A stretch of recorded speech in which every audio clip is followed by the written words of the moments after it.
Welcome to the Baseball Corner with Austin Orman. Payoff pitch. High drive. Deep left. Grand slam. Bobby Witt Jr. wins it. Sensational. And Nick Sainert. Here's the 0-1. This is going to be a tough play. The Cubs win the World Series. Brian makes the play. It's over. And the Cubs have finally won it all. On 93.7 The Ticket and theticketfm.com. Keep an eye on the ball as they go around the horn from local prep baseball to college baseball and even the minor and major leagues. Now, here are your hosts, Nick Sainert and Austin Orman. Good evening and welcome into the Baseball Corner on 93.7 The Ticket and theticketfm.com. This is airing in place of the Corner 3. I put out an announcement on Twitter. Yeah, I love talking college basketball, but I do love me some Kansas City Royals. I do love me some Major League Baseball as well. And I got my guy Nick, convinced him to sit in the studio with me here to break down the trade deadline. And I'll warn you that we're coming at this trade deadline from two very different perspectives. Yeah, one guy who's pretty thrilled, one guy who's less than thrilled, and you will find out throughout the course of the episode which is which. Nick Sainert, how are you, my friend? I'm doing well. I'm sorry that we are taking over for your Corner 3. I appreciate you being willing to do that. It's been a good time, as always, to talk baseball with you. I thought for a second there you were going to say, talk a little Kansas City Royals baseball, big fan of I thought you were about to say Chicago Cubs baseball. So I thought I had finally gotten you to come around a little bit on the lovable team from the north side of Chicago, but I had just been failed. I apologize for that. I will just have to tell you that I do know plenty of Brewers fans as well. So if I were to say I was a Cubs fan, that wouldn't necessarily go over the best. So that is the hesitancy on my part to not go all in on the lovable, not quite losers, the Chicago Cubs. But let's go ahead and start with the Chicago Cubs. While you're here, your reaction to the Chicago Cubs at the 2025 MLB trade deadline. Yeah, I think when you look at the Chicago Cubs, what's kind of a bizarre thing is we all want to know ahead of the trade deadline what to expect. We all, as fans, I'm saying this, we all want to know, okay, is our team that we cheer for day after day going to be a buyer? Are they going to be sellers? Are they just going to kind of sit there and not do really a whole lot? What's kind of their approach to it? And I think that when you look at the Chicago Cubs, obviously nobody's ever going to come out and say, hey, we're going to buy at the deadline.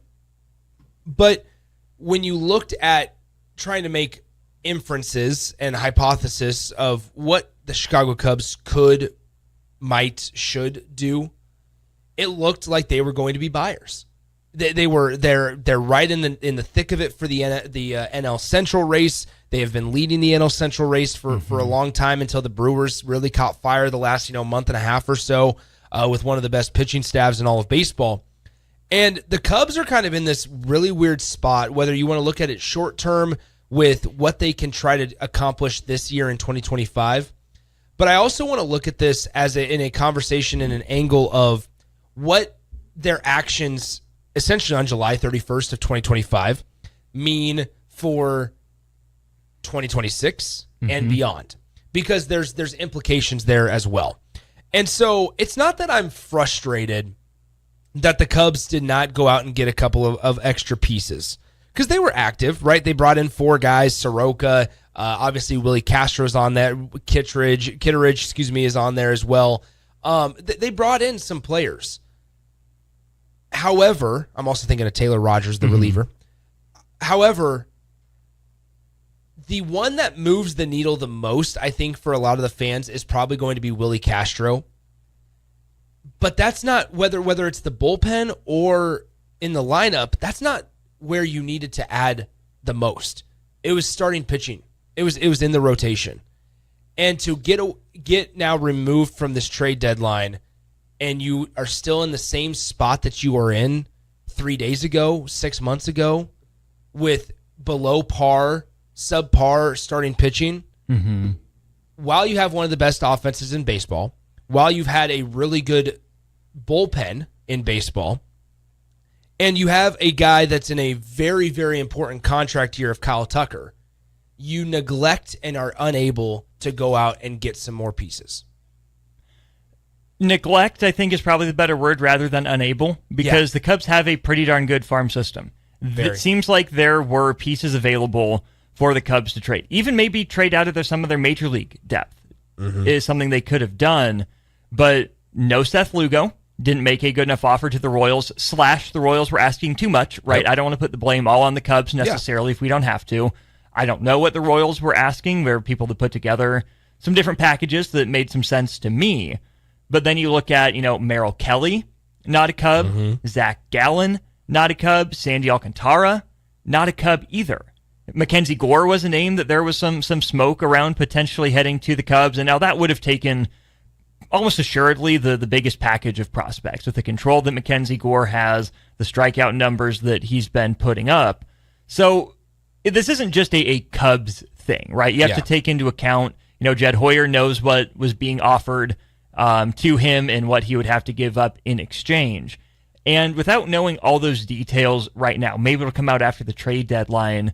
Without knowing all those details, it's hard for me to say the Cubs made a mistake. Yeah. But believe me, I've been in these shoes, and I'm sure every baseball fan has, that we talk ourselves into trades. That it seems like it's so simple that you're one piece, maybe two pieces away, and then your team doesn't make the splash. Not that there were a lot of splashes to be made at this trade deadline, but for the Cubs, who have been fine to decent to good, certainly on the way up, one of the best teams in baseball this year, for them to have this opportunity to not take full advantage of it is not a good look. It is not a great look, especially, like you said, in the context of plenty other moves that haven't been made in the past, whether it's trade or, especially, I think, in the Cubs' case, free agency in a lot of ways. I think, let's have the conversation about prospects right now, because I think that there's a lot that goes into Jed Hoyer, who is the GM. We're going to refer to him often in this segment, especially. When you look at the GM, Jed Hoyer, who just received a multi-year extension earlier this week, mind you, we'll talk about the ownership group and where they fit into all this in a couple of minutes. With Jed specifically, taking out the ownership group, taking out the fact that the Cubs don't really want to spend a whole lot of money in free agency and this, that, and the third in the offseason and stuff. The Chicago Cubs have 5 top 100 prospects in Major League Baseball. That's more than their fair share out of 30 teams. According to MajorLeagueBaseball.com. They have 10 guys, 10 prospects, who their expected time of arrival, their ETA into the Major League system, is either 2025 or 2026. That is so you have a lot of guys that are on the cusp, if not already there. A guy like Owen Casey is probably already there, but you're kind of waiting to see what he can do, what happens with Kyle Tucker this offseason. You're kind of waiting to see, okay, what does PCA decide to do? And then obviously Ian Happ, if he gets hurt and has to go in the IL, you're probably looking at Owen Casey there. You've called Moises Ballesteros up and down at least 2 or 3 times this season. They just sent him down when they got Willie Castro. I keep wanting to say reinstated, but that's not the right word. But when Willie Castro gets marked active on the roster, then they send Moises Ballesteros down earlier today. You have guys like Jefferson Rojas, Kevin Alcantara, Jackson Wiggins, Jonathan Long, Pedro Ramirez. These are all prospects that have the estimated time of arrival either this year or next season. And there's one pitcher in that group? Yes. The rest are position guys. You're absolutely right. And so you look at this, the Cubs' top pitching prospect, because Cade Horton has been called up and is firmly in Major League Baseball. Let's see. Out of their top 10 prospects in their farm system, the Cubs have 2 pitchers. One is Brandon Birdsell, and the other is Jackson Wiggins. Wiggins is still a little ways away. Birdsell's a little closer. Down, though, farther, you get real into rookie ball, into single A, high A, things like that to find pitching prospects. And they're also not rated very highly in the farm system. And so this goes to my point of where if you're Jed Hoyer, you cannot get so caught up into potential. I, as a Cubs fan, sure, do I want to trade Owen Casey? No. Do I also understand that Owen Casey probably is what would have had to be given up to get a guy like a Mackenzie Gore, who was a name that was floated around often because Mackenzie Gore had multiple years of club control remaining? Sure, I get that. But sometimes you have to play the game. It worked for Aroldis Chapman. It worked for other guys that across the league, there's been time and time again examples of how trading away prospects, whether it was Yoan Moncada going to the Chicago White Sox for Chris Sale years ago. There's been time and time again, there's been examples of how this has been effective. And it's not like the Cubs throw away their entire farm system by trading away one of their top 7 prospects. They're not. And then realistically speaking, it is not an authentic scenario to where these guys will all be up in major leagues at the same time. Right. It's not realistic. You're not going to get, okay, we'll go through the line. You will not see the Cubs in 2026 will not have Owen Casey, Moises Ballesteros, Jefferson Rojas, Kevin Alcantara, Jackson Williams, Jonathan Long, Pedro Ramirez. All 7 of those guys will not be up in Chicago at the same time next year. That's not realistic. Why? Because you've boosted your roster with guys like Dansby Swanson, with Ian Happ, PCA, hopefully Kyle Tucker, Matt Shaw. You're not moving on from any of them. So then you're in this standstill and you go, okay, what's all this for?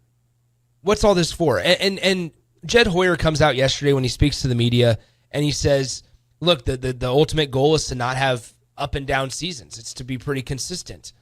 You know what would have been nice? And I think every team wants to hear this, especially when you are a big market team like the Cubs should be. We want to win a World Series.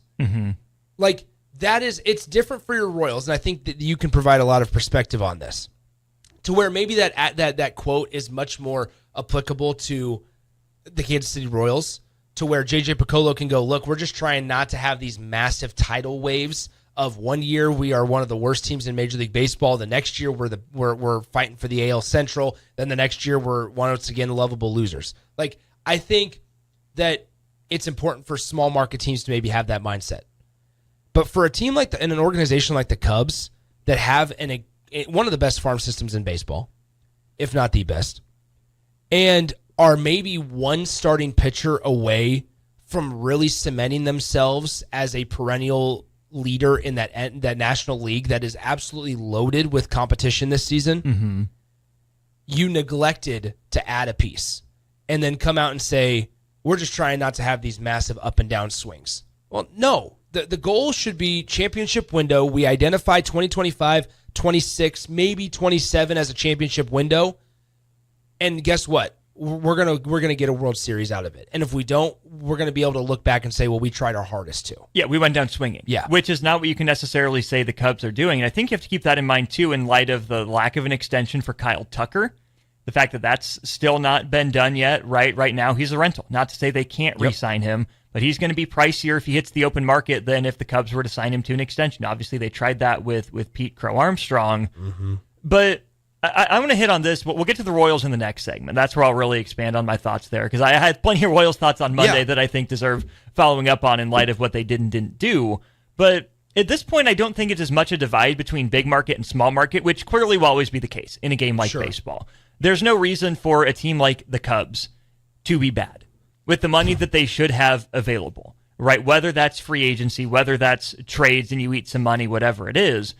To me, it's teams that are good at managing their assets and teams that are bad at managing their assets. And right now, it strikes me as the Cubs are sitting on a little bit too much, right? What good is having money if you're not going to use it?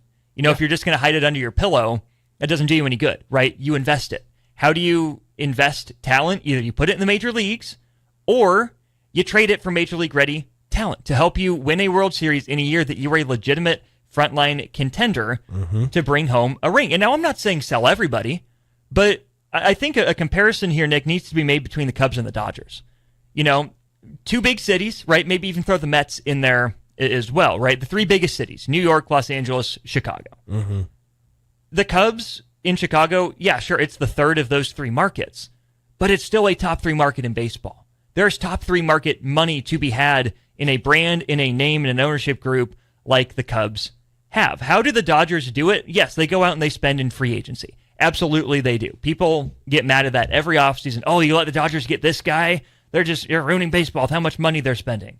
Steve Cohen in the Mets. Oh, I mean, he's in the luxury tax, right? Yeah. He's going above and beyond spending. The Cubs don't have to do that. They just have to spend enough. But what else do the Dodgers do? It's not just free agency.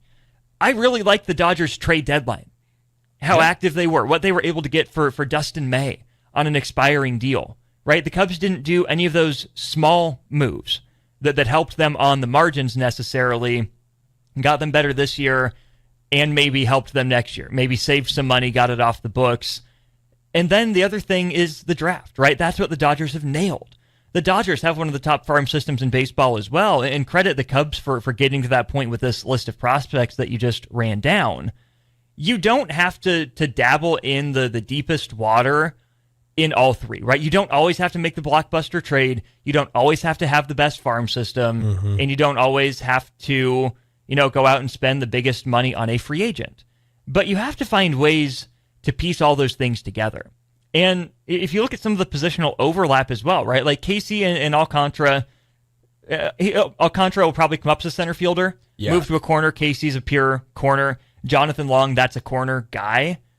You look at the infield. Rojas is a middle infielder. Long's a corner guy. Ramirez, we'll see, they're listing him as a second baseman and third baseman. James Triantos in the top 10, second baseman, probably a corner outfield type as well with his size. You have pieces that won't necessarily fit together. Yeah. If you extend Pete Crow Armstrong, if you extend Kyle Tucker. And again, part of having this inventory is number 1, rainy day, number 2, savings account, number 3, for the future. But it seems like the Cubs could have done a better job of balancing the here and now with the what's to come in the future. Yeah. It almost felt like they were scared to be wrong instead of excited to get it right. Well, and it's so unfortunate because now we can bring the ownership into this a little bit, like you just kind of talked about, to where this is how I truly feel the way that Jed Hoyer was operating, and it really centers around Kyle Tucker.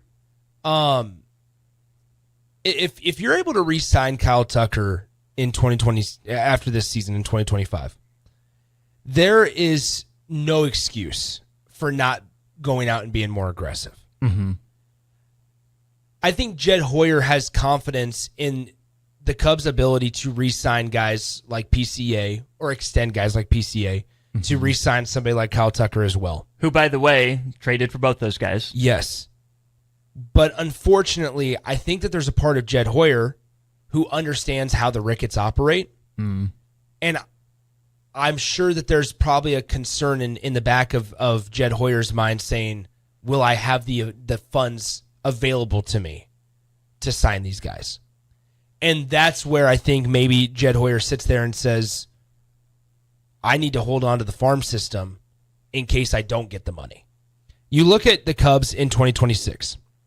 So I've been playing around on Spot Track a little bit, which is one of my favorite websites ever. Great resource. And if for those that don't know, it's basically lays out all the contracts. You can have a trade machine and things like that. But you look at the Cubs, and this is where, once again, we go back to championship windows, and maybe I put too much weight into that. But I think in baseball, it's very important to recognize a window when you have one. The Cubs have a window 2025 and 2026. The reason I say that, here's your list of free agents after the 26th season. Seiya Suzuki, Ian Happ, Nico Horner, Andrew Kittredge, who you just traded for, Willie Castro, Justin Turner, Colin Ree, in 2020. So there's your free agents after 2026. You're going to have somebody like Shota Imanaga until 28.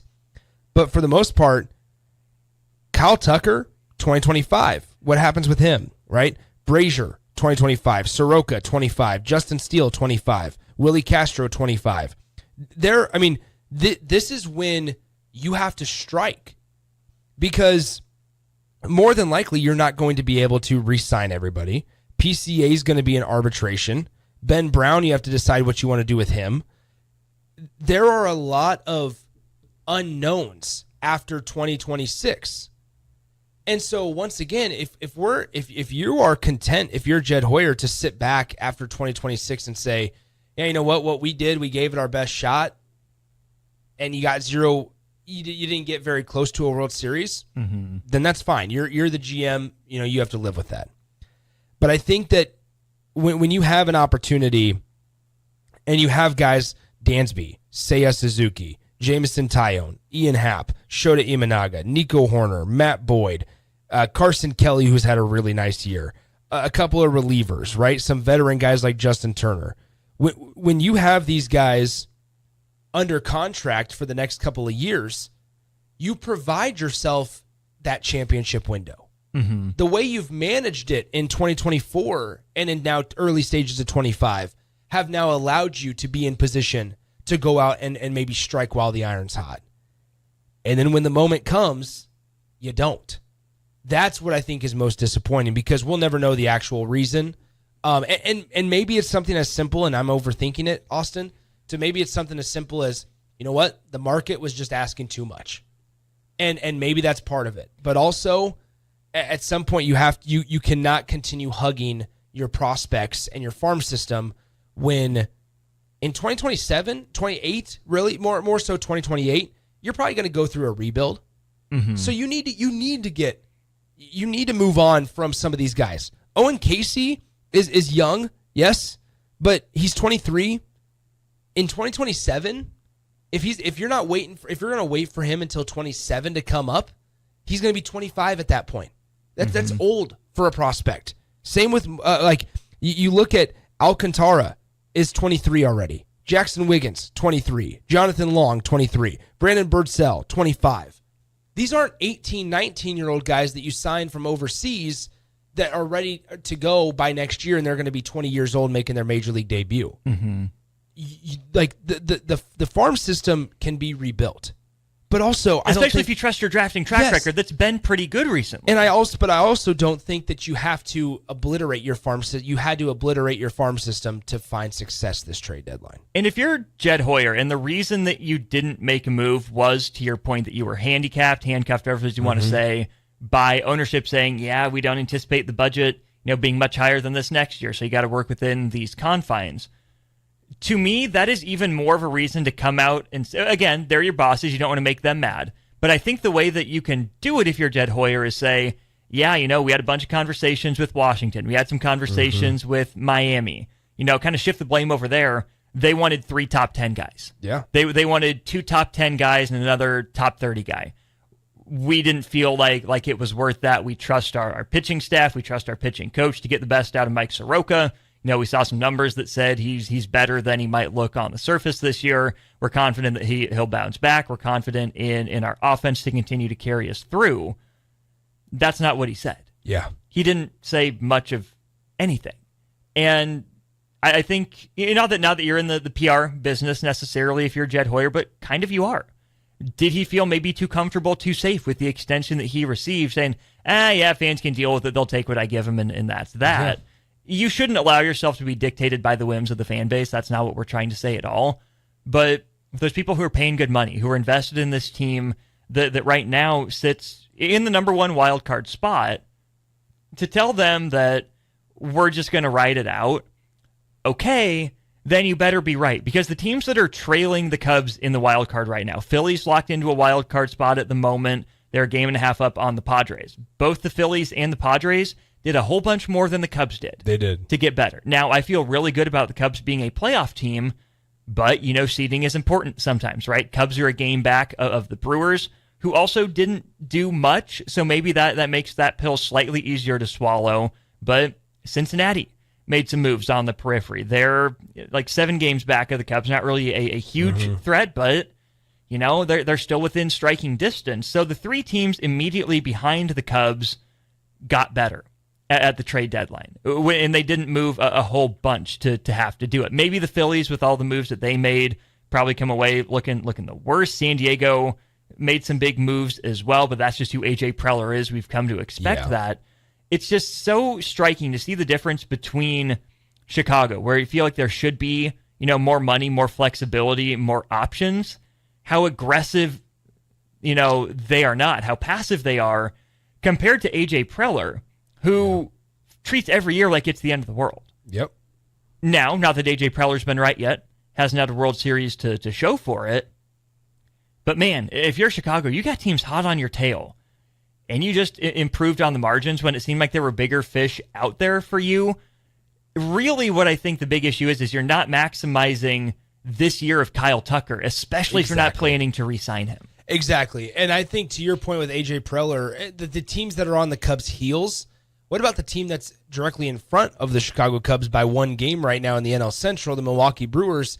They added one pitcher to their relief, their bullpen.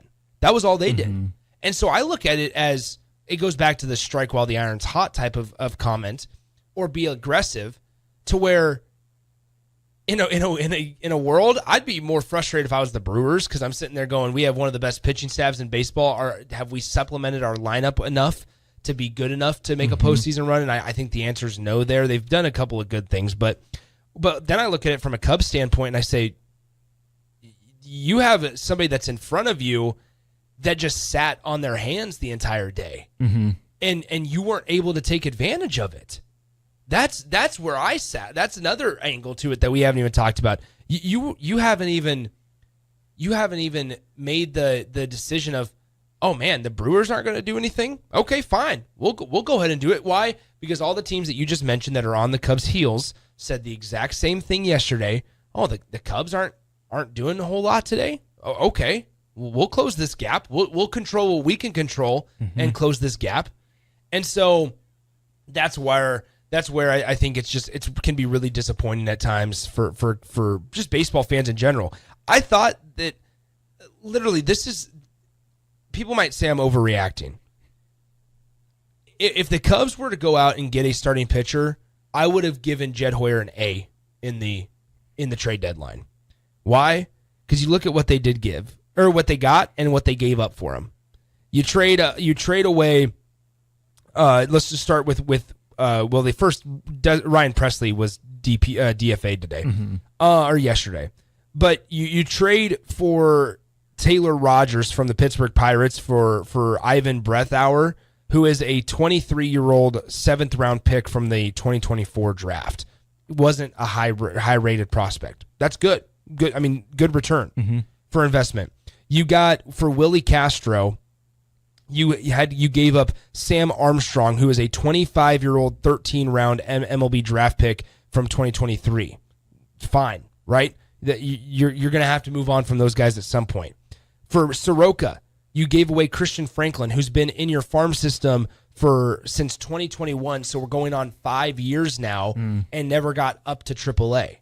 Whew. You're talking about this is the return for her. You're giving up the assessment and decision to move on from the prospects that you did made sense, and you got good return from them, right? Whether it was Michael Soroka or whether it was Taylor Rogers or Willie Castro or Andrew Kittredge, you got good return.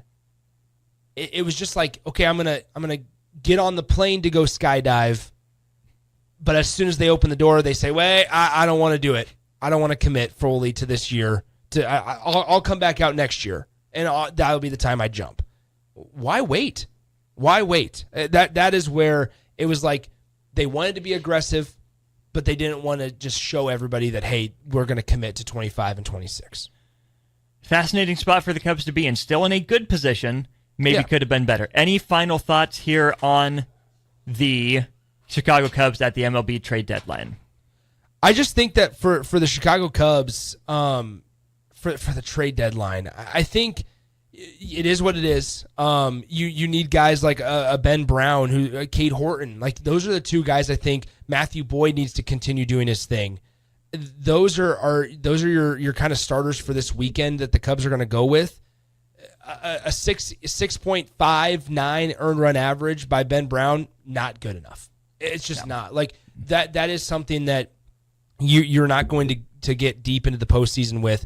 And I think, Austin, I think, honestly, the way we're trending with the Chicago Cubs in terms of pitching is it's going to be a situation to where we'll see relief guys really get stretched out, whether that's for 3 innings at a time, or I could also see it being where with the relievers, you start a guy, he goes 3 innings, and then it's like, all right, we're going to use 3 or 4 relievers this game by design.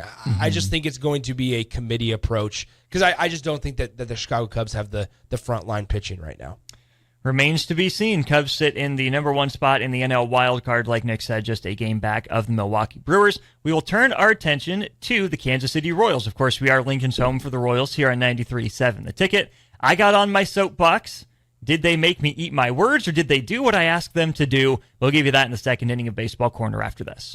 MHC isn't new, just a new name. Moe's Moving is now Moe's Home and Commercial. Whether moving across town or across the state, MHC Moving has you covered. Specializing in home, apartment, assisted, and independent living moves. MHC can also handle your commercial moves as well. There's never fees on trucks, stairs, elevators, long carry, and last-minute booking, and no trip or fuel charges. Also no upcharge on weekends, and they do offer payment plans through PayPal. Call MHC Moving today at 402-853-7167 or go to mhcmoving.com. A lot of businesses say they're family focused, but when tough situations in life arise, the business wants anything but your best interests. James Enterprise Incorporated is hiring, and they will always treat their employees like family, just as they do their customers. James Enterprise Incorporated is hiring Class A and B CDL drivers, a shop tech, and a diesel mechanic. If you're looking for a career with a company that goes above and beyond to value you and your family, apply today at jamesenterpriseinc.com or call 402-432-6740. We interrupt this commercial break for an important story. There once was a man from Nebraska who went searching for food in Alaska. When his stomach was rumbling while laying in bed, he could think of only one option, Führer's cheese spread. So he left at once and drove day and night to return back home for cheese spread delight. Now his stomach is full and the voice in his head tells him no more vacations without Führer's cheese spread. Find yours today at most local grocers. Rosie's Sports Bar and Grill, open for lunch and dinner at 1501 Center Park Road, just south of 14th and Highway 2. Attention all Wings fans, Buffalo Wings and Rings has daily specials that will make you want to stop in on all days of the week. Kids eat free on Mondays, and on Tuesdays enjoy 40% off boneless or traditional wings at a price that makes the whole family happy. And come back on Wednesdays for $1.39 chicken tenders all day long. Get to Wings and Rings today, 68th and O or in Williamsburg Village.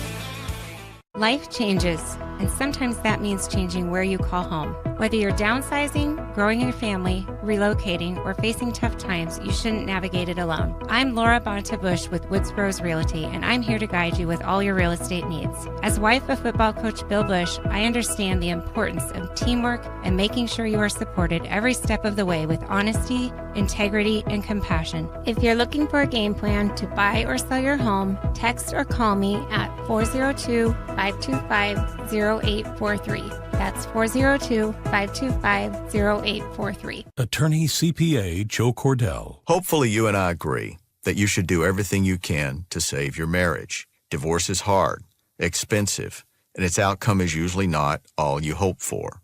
However, when doing everything has failed, when divorce remains as your last option, consider Cordell & Cordell as your first choice to help you through the divorce process to a better place on the other side. We've been a partner men can count on for more than 30 years. Let us be that partner for you. The attorneys at Cordell & Cordell work to help men maximize their role in their children's lives. Schedule an appointment with one of Cordell & Cordell's Lincoln area attorneys, a partner men can count on. 402-858-3220. That's 402-858-3220. Online at CordellCordell.com. That's CordellCordell.com. Office in downtown Lincoln. 1221 N Street, Suite 801, Lincoln, Nebraska 68508.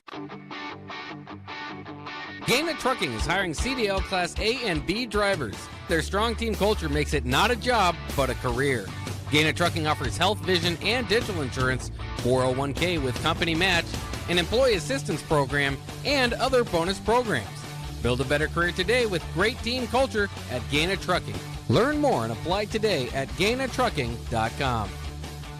Rashawn Jackson here for Bauer Underground, who has been serving local contractors and utility contractors all across the state since 1997. When you see the black and white trucks, you know the baddest dudes in the business have arrived. Bauer is currently looking for equipment operators, laborers, diesel mechanics, and aerial linemen. Join the brotherhood built on hard work, authentic people, and pedigree of success. Bauer, a family-friendly company who reminds you, go Big Red! Hop in the batter's box because it's time for the second inning of the Baseball Corner with Nick Sainert and Austin Orman on 93.7 The Ticket. Welcome back in, second inning of the Baseball Corner. Austin Orman and Nick Sainert with you here on 93.7 The Ticket and theticketfm.com. From the National League Central to the American League Central. Nick, of course, you have some ties to the Omaha Storm Chasers. Few of the guys you've gotten to know and hopefully love got shipped out. But from the Royals' perspective, I think it's a solid B of a trade deadline. I think it's a lot better process than we would have seen in years past from Dayton Moore. I think there's a lot of moves in here that he just wouldn't have made. And I think that these last two trade deadlines and off seasons should have done a lot to assuage any fears about J.J. Piccolo just being Dayton Moore 2.0. Mm-hmm. I think we're seeing a new, fresh approach from the Royals, one that I think that they need to take. And now that's not to say that I love every single move that they've made, and we'll get into that. But as I look at The Athletic giving out its trade deadline grades, they end up giving the Royals a B. Here's kind of their rationale. The Royals decided to buy, not sell, despite having ground to make up in the wild card race. Their best deadline move was extending Seth Lugo, their most consistent starter over the past couple of years. In addition, I like their decision to trade catcher Freddie Fermin, which netted two solid pitchers from the Padres, a deal the Royals could make because they have two more top catching prospects waiting in the wings. Yeah. They also added 3 veteran outfielders, which helps them around the edges of the roster. And then here's this. However, they failed to acquire an impact bat for left field and failed to add much power to their lineup, 2 key needs. I give them credit for going for it, but they needed more. That, I think, is a fair way to look at this trade deadline. I will say, we'll just go kind of player by player here. Adam Frazier doesn't really move the needle for me. He's been better this year for the Royals than he was last year. All he had to give up, though, Cam Devaney. Sad. 26, 28-year-old non-prospect. Let me tell you this. We're sad. Sad about Cam Devaney. I liked Cam. But anyway, that's on a personal note. I kind of wish the Royals would have packaged Cam Devaney with someone else for a bigger bat than Adam Frazier. Yeah. And I think in the long run, for the Royals to be a small market team that extends its windows, it needs to be trading for the Cam Devaneys and trading away the Adam Fraziers. But whatever. Royals want to go for it this year. Fine. Randall Grichuk for Andrew Hoffman. That's Walter Pennington 2.0. It is. That's all that is, right? Again, Royals should probably be in the business more often than not of trading for Andrew Hoffman instead of trading him away, but they plugged a need. That's a platoon type of bat with Randall Grichuk. Then you platoon him, most likely, with Mike Yastrzemski, who is older than I thought. I forgot just how old Mike Yastrzemski was.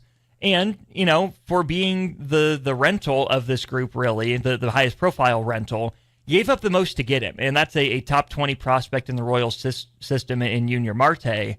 But that's the number 20 prospect consensus in a weak farm system. So that's a top 30 prospect most other places, not just a top 20. Maybe the best business the Royals did, though, was the Freddie Fermin trade. And that's going to hurt a lot of people in the Royals organization because they loved Freddie Fermin. Non-prospect out of Latin America, just grinded his way up to the major leagues to become really the 1B to Salvador Perez's 1A at the catcher position for the Royals. But if you look at Salvi, still catching, not as much as he probably needs to be the most valuable player for the Royals, but he's still behind the dish, a fair share.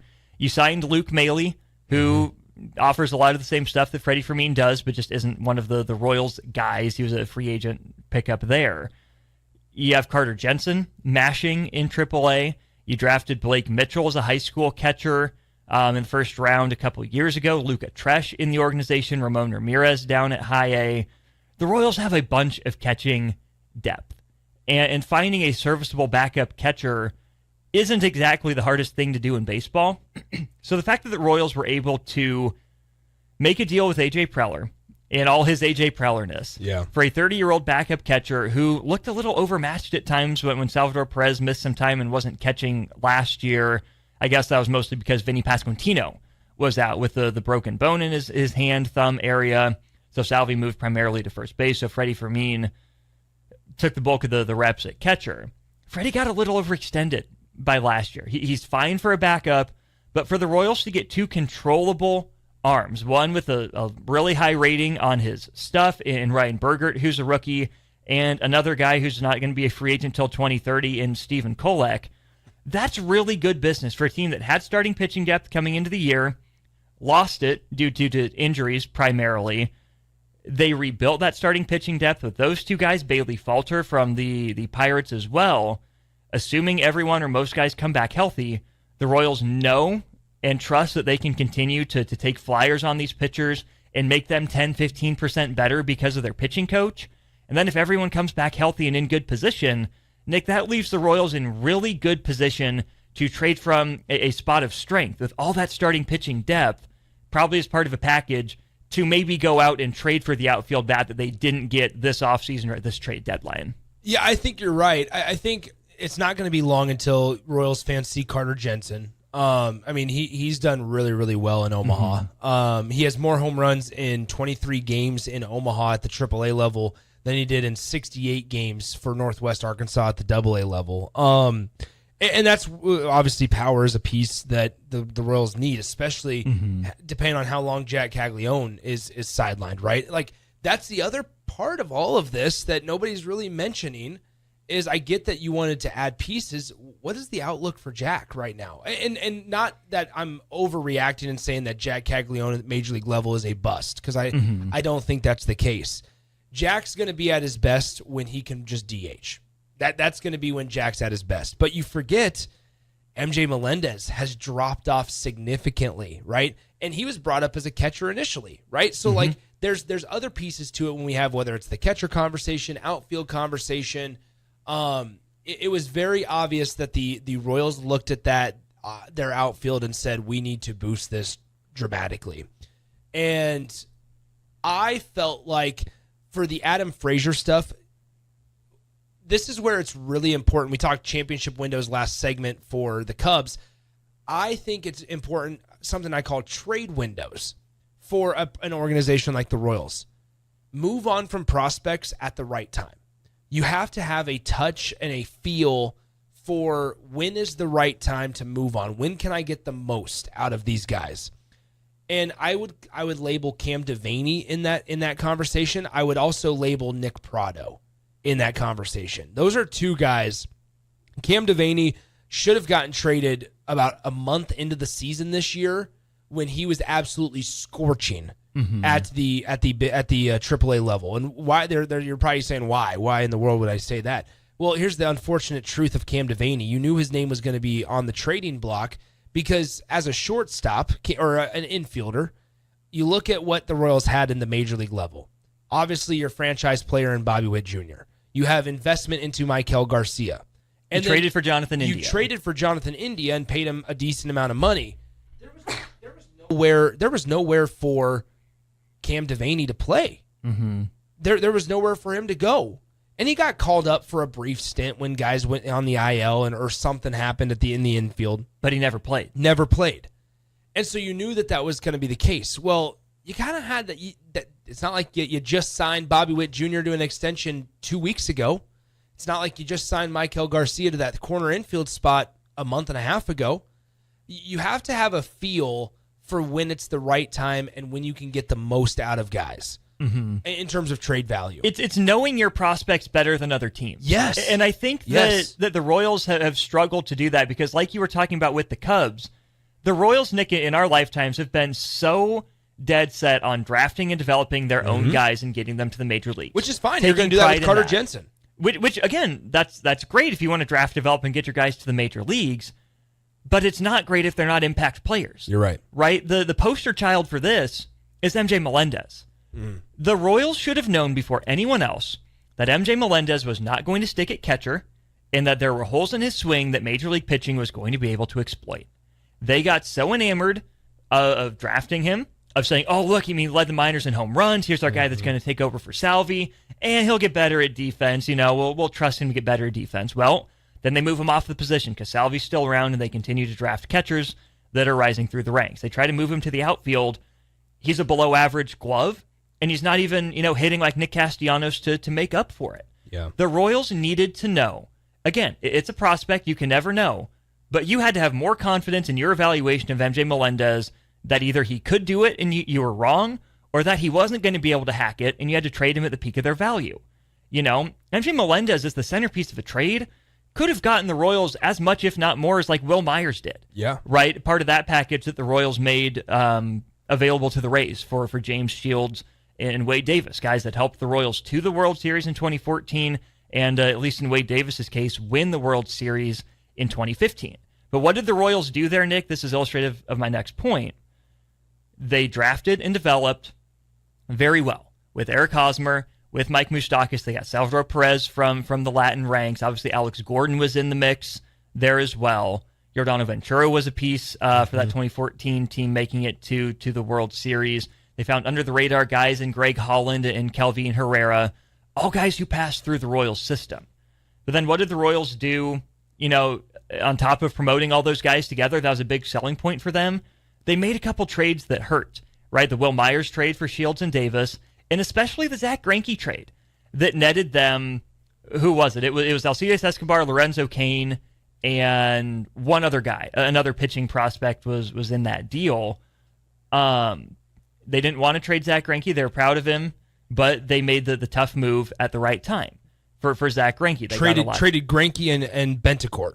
Oh, Unieski Betancourt. Yes. There's a name. There is a name, Royals fans. But the Royals took so much pride in that group ascending to the majors that oh my gosh, that was the only model that they wanted to follow. Yeah. Under Dayton Moore. And again, great. If you're developing impact major leaguers like Eric Hosmer, like Mike Moustakas, great. Continue to do that. But my issue with the Royals, Nick, is that they're in no man's land for a small market team where they're not necessarily drafting well. They hadn't been. Their farm system is still bottom 10 in baseball, which is just unhealthy at the lowest common denominator for a team like the Royals that is not going to make a splash trade and is not going to go out and sign big-name free agents that are going to change the franchise in an offseason. Savvy signings of Lugo and Waka. You're able to do that because of the new pitching development you brought in. But the Royals aren't going to pay for home runs. The Royals can't afford to pay for on-base percentage either. So you have to either acquire those guys in trades or develop them yourselves. Not really developing them right now. Maybe that will change. But it's hard to trade for guys like that when your farm system is in the state it's in. You're right. Like, I look at guys, I mentioned his name earlier, Nick Prado. I mean, he's been in AAA since 2022. He's just kind of been stuck. I mean, that's a lot of investment on a guy for it to not work out. And so to your point earlier about knowing your prospects better than other teams do, there's no excuse not to.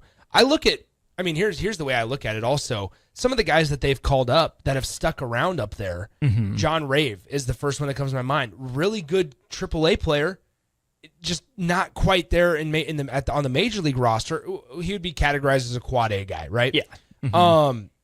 Nick Lofton. Nick Lofton is in that conversation as well. I think Drew Waters is in that conversation as well. Maybe closer to major league ready than some other ones. Michael Massey is kind of there as well, I suppose. But these are now guys that they don't provide you enough trade value. So to your point earlier, I know we're probably up against the break here. To your point earlier about understanding your prospects and packaging guys together, this is where you could make a splash if you package a couple of those guys together. But you're unwilling to. And for whatever reason, who knows? I just, like, Carter Jensen is probably the next guy to come up, and he's not even on the 40-man roster. So who? But that's easee. Maile goes off the roster. Maile Jensen gets up. DFA'd. Somebody's going to get DFA'd there, right? But you look at the guys in AAA that are on the 40-man, and I understand it's not all about this, but it's a huge consideration for a team like Kansas City, who needs to manage that a lot more closely than maybe these big money teams that can afford to. Oh, sorry. Well, we just want to get this guy up. Exactly. Is that, and you have a couple of guys that are down there right now on rehab, right? Daniel Lynch pitched on Tuesday. Michael Massey homered on Tuesday. But the guys that are on, somebody like, so Drew Waters is on the 40-man. But once again, now that you traded for outfielders, there's no real avenue for him to get back up there, right? Barring injuries, of course. Michael Massey is on the 40-man. Are you going to play him over Jonathan India? No, right? So are you going to play him over Adam Frazier? No. So like, what's and you certainly don't want Massey. He's not nearly a good enough hitter to DH. Right. No. So what's the avenue there? That's where it's like you wonder at times what the process or thought process is for a team like the Kansas City Royals that are unwilling to trade some of these guys. But then next year, guess what? They're going to be in the same spot with less potential return when they send these guys away. That's a great spot to take our final break of the show. Let's pick up on that when we get back for the third inning of Baseball Corner. MHC isn't new, just a new name. Mo's Moving is now Mo's Home and Commercial. Whether moving across town or across the state, MHC Moving has you covered. Specializing in home, apartments, assisted, and independent living moves. MHC can also handle your commercial moves as well. There's never fees on trucks, stairs, elevators, long carry, and last-minute booking, and no trip or fuel charges. Also no upcharge on weekends, and they do offer payment plans through PayPal. Call MHC Moving today at 402-853-7167 or go to mhcmoving.com. A lot of businesses say they're family focused, but when tough situations in life arise, the business wants anything but your best interests. James Enterprise Incorporated is hiring, and they will always treat their employees like family, just as they do their customers. James Enterprise Incorporated is hiring Class A and B CDL drivers, a shop tech, and a diesel mechanic. If you're looking for a career with a company that goes above and beyond to value you and your family, apply today at jamesenterpriseinc.com or call 402-432-6740. We interrupt this commercial break for an important story. There once was a man from Nebraska who went searching for food in Alaska. When his stomach was rumbling while laying in bed, he could think of only one option, Führer's cheese spread. So he left at once and drove day and night to return back home for cheese spread delight. Now his stomach is full and the voice in his head tells him no more vacations without Führer's cheese spread. Find yours today at most local grocers. Rosie's Sports Bar and Grill, open for lunch and dinner at 1501 Center Park Road, just south of 14th and Highway 2. Attention all Wings fans, Buffalo Wings and Rings has daily specials that will make you want to stop in on all days of the week. Kids eat free on Mondays, and on Tuesdays enjoy 40% off boneless or traditional wings at a price that makes the whole family happy. And come back on Wednesdays for $1.39 chicken tenders all day long. Get to Wings and Rings today, 68th and O or in Williamsburg Village. Life changes, and sometimes that means changing where you call home. Whether you're downsizing, growing your family, relocating, or facing tough times, you shouldn't navigate it alone. I'm Laura Bonta-Bush with Woods Bros Realty, and I'm here to guide you with all your real estate needs. As wife of football coach Bill Bush, I understand the importance of teamwork and making sure you are supported every step of the way with honesty, integrity, and compassion. If you're looking for a game plan to buy or sell your home, text or call me at 402-525-0843. That's 402-525-0843. Attorney CPA Joe Cordell. Hopefully you and I agree that you should do everything you can to save your marriage. Divorce is hard, expensive, and its outcome is usually not all you hope for. However, when doing everything has failed, when divorce remains as your last option, consider Cordell & Cordell as your first choice to help you through the divorce process to a better place on the other side. We've been a partner men can count on for more than 30 years. Let us be that partner for you. The attorneys at Cordell & Cordell work to help men maximize their role in their children's lives. Schedule an appointment with one of Cordell & Cordell's Lincoln area attorneys, a partner men can count on. 402-858-3220. That's 402-858-3220. Online at CordellCordell.com. That's CordellCordell.com. Office in downtown Lincoln. 1221 N Street, Suite 801, Lincoln, Nebraska 68508. Gaina Trucking is hiring CDL Class A and B drivers. Their strong team culture makes it not a job, but a career. Gaina Trucking offers health, vision, and dental insurance, 401k with company match, an employee assistance program, and other bonus programs. Build a better career today with great team culture at Gaina Trucking. Learn more and apply today at GainaTrucking.com. Rashawn Jackson here for Bauer Underground, who has been serving local contractors and utility contractors all across the state since 1997. When you see the black and white trucks, you know the baddest dudes in the business have arrived. Bauer is currently looking for equipment operators, laborers, diesel mechanics, and aerial linemen. Join the brotherhood built on hard work, authentic people, and pedigree of success. Bauer, a family-friendly company who reminds you, go Big Red! Grab your glove and hit the dirt. It's time for the third inning of the Baseball Corner with Nick Sainert and Austin Orman on 93.7 The Ticket. Third inning of the Baseball Corner, taking the spot of the Corner 3 tonight. Major League Baseball trade deadline certainly takes precedence over summer basketball. Austin Orman, Nick Sainert with you. All right, Nick, just to answer the question that you posed to end the second inning, where does that leave the Royals? Number one, in a better spot than they have been for most of my conscious life. And number two, stuck in limbo, stuck in the middle. The Royals, through hiring Matt Quatraro from Tampa, Brian Sweeney, Zach Bove from, I believe, in the division from Cleveland and from Minnesota, I believe is where those guys came from, and making a lot of deals with Milwaukee Brewers in the past. Those are all smaller market teams that seem like they understand how small market teams are meant to operate. Yeah. And I said this on Monday's Baseball Corner.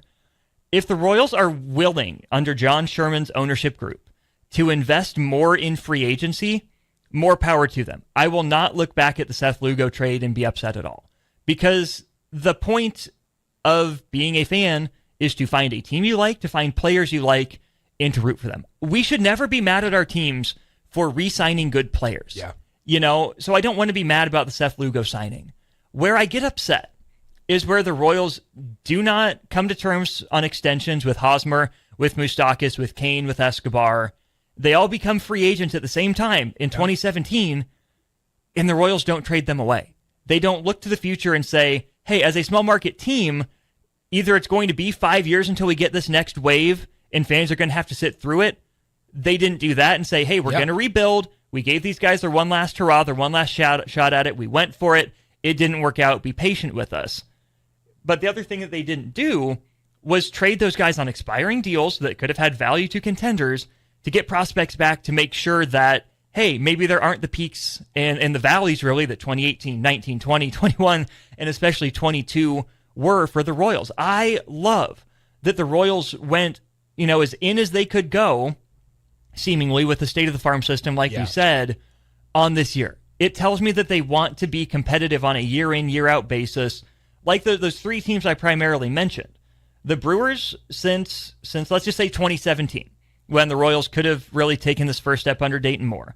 2017, the Brewers go 86-76, second in the Central, and miss the playoffs. Then they make the playoffs for 4 straight years, miss it by going 86-76 and 22. They've made the playoffs the last 2 years as well and look like they're going to make the playoffs this year. That is about to be 7 out of 9 years in the playoffs. You look at Cleveland, go back to 2017. Obviously, they lose the World Series in 16, back-to-back playoff appearances after that, 93 wins and missed the playoffs in 2019. Hard to call that an unsuccessful season. Back to the playoffs in the COVID year in 2020. Miss them by finishing second in the division, under 500 in 2021. They've been in the playoffs, out of the playoffs, and in the playoffs the last 2 years. They're sellers now. They're going to be out of the playoffs. Either way, that's a 50% hit rate, and one of those misses, you won 93 games. Hard to fault a team for that. And then, of course, Tampa, maybe the model for the small money franchises. Yeah. We know how analytically driven they are. Missed the playoffs in 2017, missed them in 2018, finishing third in the division both times, won 90 games in 2018, and missed the playoffs. Made it 5 straight years, missed the playoffs last year, but only finished 80 and 82, so not that far under 500. And then they're hanging around the same spot as the Royals in the wild card race this year. But what do those teams do? Milwaukee, Cleveland, and Tampa. They're not afraid to make those small moves on the margins, number one. Number two, they draft well despite not drafting in the top 10. Nick, none of those teams bottomed out like the Royals have, and yet they have more to show for their draft classes over the last decade than the Royals do. That's a problem. If the Royals are going to set a new model for small market franchises, tell you, hey, it's okay to re-sign your good players, it's okay to be active in free agency, sign these mid-level guys and get them better. More power to the Royals for that. I hope they can pull it off. Otherwise, you're going to be stuck right here where the Royals are, hanging around the fringes of the wild card race, just kind of hoping it's your year, hoping you get hot. Yeah. And that leaves you where the Brewers are, without a ring to show for it. I go back to exactly what you said last segment about knowing your prospects, your roster. I mean, because you can equate it to the Cubs and how they handled Wilson Contreras, too. Mm-hmm. Like, I think that's a great example as well, just to remind folks of Wilson Contreras entering free agency that season. At the deadline, it was, all right, nope, we don't want to trade Wilson Contreras because we feel like he's a valuable part of this roster and this organization, which he was at the time. At the time, he was a top 10 catcher in baseball, and he was okay defensively, but he could hit as well. And that's hard. That's hard to find, right? To be able to find a guy that can do both incredibly well is rare. And so here, like what the Cubs did is his name was floated out there in the trades. They elected to keep him, which sent the message of we're going to re-sign him. Mm-hmm. We want him to be a part of this thing. Yeah. And you go to the offseason and you don't even put forth effort to try to re-sign him. That is where you can really get into some trouble, because then you look back, and hindsight obviously is 2020, but you don't even need it to be 2020 to know this.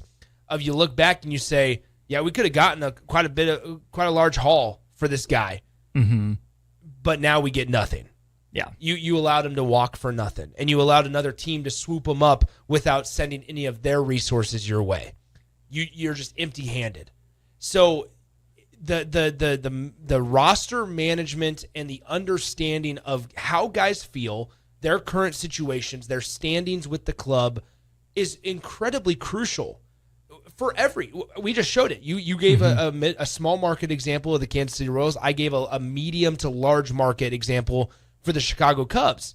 It doesn't matter where you're at. You have to have a pulse on how guys, especially your star players or your top prospects, are feeling in your system. Because if you don't, and you think that you can re-sign somebody, or you think that you have to move on from somebody, or whatever it might be, and then the complete opposite happens when it matters most, then you're screwed. Yeah, up the creek without a paddle. Let's finish with this, Nick. Other notable movers at the trade deadline, I think number one, again in the Central Division in the American League side, the Minnesota Twins. Owners have been exploring a sale, and as of this morning when we're recording this, the Twins, Nick, only have 17 players on their 26-man Major League roster. My goodness. The only guys really that they held on to, Joe Ryan, which is shocking, and Byron Buxton. Yeah, I'm shocked they held on to Joe Ryan. I thought the Cubs were going to be in the mix for Joe Ryan, honestly, because that's also a team in Minnesota where you might be able to undersell them a little bit and say, hey, we'll just give you this for Joe Ryan as you have a fire sale right now. I'm shocked that not surprised that Carlos Correa wanted out, and then ultimately. I was shocked that they did not move on from Joe Ryan. Here's the thing about the whole Carlos Correa thing. The Houston Astros are in a great spot. Less than a calendar year from trading away an MVP candidate. Yeah. It's incredible what the Houston Astros have done so quickly. And how injured they've been, the fact that they're still in a position to make buying moves despite the injuries they've gone through. Yeah. We talked a little bit about A.J. Preller, how aggressive he was. I would throw also just the general price for relievers as a trade deadline headline. I mean, two top 10, 15 prospects for the Phillies for Joan Duran to the Twins. Mets give up 3 prospects for a couple months of Ryan Helsley. Yankees get David Bednar for a few prospects, and then Camilo Doval from the Giants, who's been under the radar the last couple years after his breakouts. And then, of course, the Padres with A.J. Preller going all in for Mason Miller, giving up a top 10 prospect in the sport in shortstop Leo DeVries, for a few years of control for Mason Miller. Man, as a Royals fan, it makes me really happy that the Royals only gave up what they did for 4 years of control with Lucas Ursek last year. That's exactly why I said what I said with the Cubs earlier in the show of if they just go out and get a starting pitcher, I don't think you could draw up the trade deadline better for Chicago. Sure, you could get Eugenio Suarez, but understanding and taking into account what you gave up for what you got, I don't think you could have gotten it better. The problem is that ultimately, when it's all said and done, teams are going to look at it and say, okay, did we identify our top priority? GMs probably think they did. I don't know if there's any GM on the day after the deadline saying, yeah, you know what, I wish I would have done this. I think everybody's able to kind of talk themselves into saying, okay, the asking price was too high. And we all just have to kind of trust them on it because we obviously don't get to be in those conversations. Absolutely. That'll put a bow on the baseball corner. He's Nick, and I'm Austin. We'll probably be back with another episode of some sort in some fashion on Monday. But for the Cubs fan, Nick Sainert, it's the Royals fan, Austin Norman. Been a great 3 innings here on the baseball corner, wrapping up the 2025 trade deadline.